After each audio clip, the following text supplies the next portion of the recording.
Hey, what's going on, folks? If you're like me, then over the course of your life, you've probably had a ton of different dollar bills come and go out of your pocket, and it would be awesome to know all the different parts of the note, so that way the next time you have a dollar bill in your hand, and before you spend it, you can tell whether it's going to be really valuable or not, and whether you can turn around and instead sell it to the local coin shop or online for hundreds of dollars rather than just spending it as a dollar. So let's talk about the different parts and features of $1 US Federal Reserve notes and what they are and what to look for so you can hopefully find that next valuable bill. First, we'll start off with the Federal Reserve Bank Seal. These are a black seal to the left of Washington, and on $1 notes, you're going to see a different letter in the middle of it. This is going to indicate the corresponding distributing Federal Reserve Bank. So in this case, K is for Dallas, Texas. It will also correspond to the first letter in the serial number, and we'll talk about that a little bit more in a minute. The next part is another seal, which is the Treasury seal, a green seal to the right of Washington's portrait. This design was changed up, and since 1969, Federal Reserve notes have all featured this version with an English inscription around the edge of the seal. Now, with the two seals on a $1 note, you can look at these when you first take a quick glance at your $1 bill, and if they're shifted way out of place, then you have yourself a misaligned print in most cases, or a shifted print. These can be worth really, really good money, as if you have an example of one of these with a seal that's printed dramatically askew from where it's supposed to be, it can be worth hundreds, if not thousands of dollars, as seen in a few different examples over the years through various auction houses like Heritage and Great Collections. The next part of the note is if you take your finger and you run it across the coat of Washington in the portrait, you'll be able to feel some raised printing.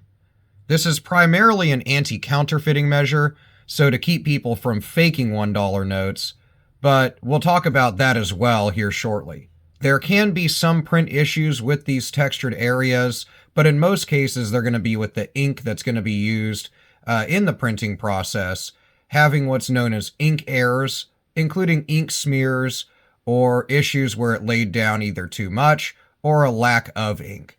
This brings us to the type of paper that the bills are printed on for U.S. Federal Reserve notes, which is the same for all of them.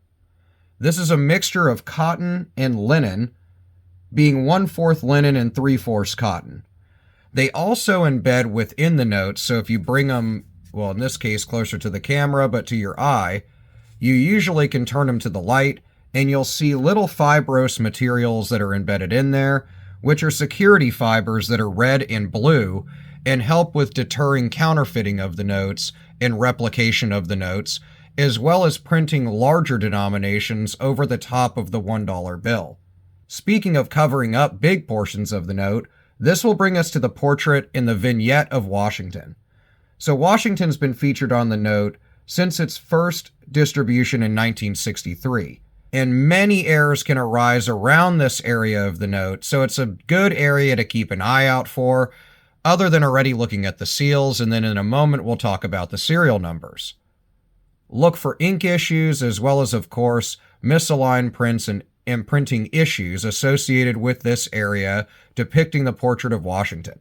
Notes that have major misalignments or print issues involving the actual portrait shifted out of place or misprinted can sell for hundreds of dollars. This brings us to what I just mentioned, which is the serial numbers on the note, and we'll break down what the actual numbers mean, but it's a combination of 11 numbers and letters, which is going to appear twice on any Federal Reserve note. These serial numbers are printed to chronicle each note that's printed within the series. The first letter is going to correspond to the Federal Reserve Bank. The second letter in the serial number is going to reference the block in which this note was a part of as it was printed, and these will advance through the alphabet as the blocks rotate and as more and more of the dollars are printed within the series. The serial numbers are one of my favorite things to look for on dollar bills, as these can be really, really collectible, Collectible serial numbers are usually referred to as fancy serial numbers, and these can sell for hundreds and in some cases thousands of dollars, depending on the patterns that are in them. Also, as you can see on this note, there's a slight over amount of ink on this serial number versus this one. In some cases where this is highly dramatic, those can be worth far over face value as well. The serial numbers that you'll want to look for are referenced more in depth in another video I have, which talks all about collectible serial numbers that you would want to look for in your pocket change, so check out that video on my channel. But in short, things like birthday notes or date notes where it depicts a date within the 8 digits of the serial number, for example, July 4th, 1776, these can be worth really, really good money in the event that it's a historical date or a famous celebrity or historical figure's birthday. Also, many collectors in general like to buy birthday notes because they can give them to loved ones and friends or add them to their collection since the serial numbers are highly coveted by collectors of paper currency. If we look to the back of the note, on the reverse side of $1 bills, you see a depiction of the Great Seal, which, interestingly enough, this took a really long time for them to approve the Great Seal in this version to be depicted on $1 bills, taking over 6 years for Congress to approve it. The Great Seal is going to depict a couple of different things on either side of the Great Seal. On the left-hand side is an unfinished pyramid.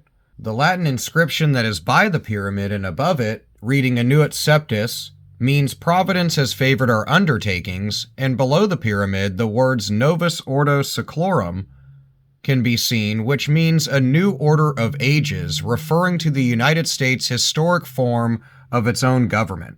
The other interesting things you'll see around a $1 bill are a lot of references to the number 13. You'll see this on the heraldic eagle and shield and around it primarily, which references the original 13 colonies. You'll also see that there's 13 steps on the pyramid as well. The eagle, in fact, almost did not make the $1 note, as Benjamin Franklin himself fought against the bald eagle being depicted not on the $1 bill, but being used as the national bird altogether. This was all because the bald eagle didn't fish for itself. But since Thomas Jefferson wanted the original seal to include an Egyptian pharaoh, most people settled on the eagle as a better version of the design. Let me know in the comments what you think would have been better, the eagle or a pharaoh. You would also see on a $1 bill that it says, "In God We Trust," which would be added to the bill first out of any denomination of U.S. currency.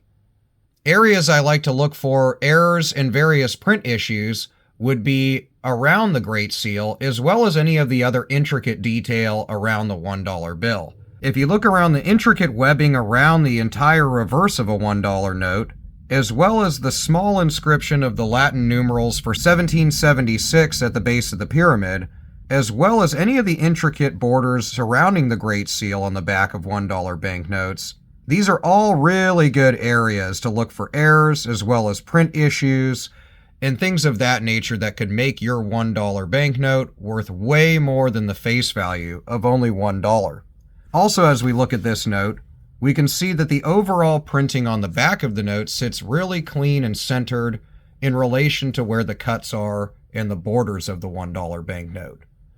You can look for misalignments where the overall print of the note might be askew, lopsided or diagonal or misoriented, or you can look for things like miscuts or major misalignments where the design is completely to the edge of the note, or even portions of the design are cut off, or if it's a miscut that is dramatic, you'll see the design shifted majorly over, portions of it missing, and you'll even see portions of the other note next to it on the sheet showing up on one side or the other.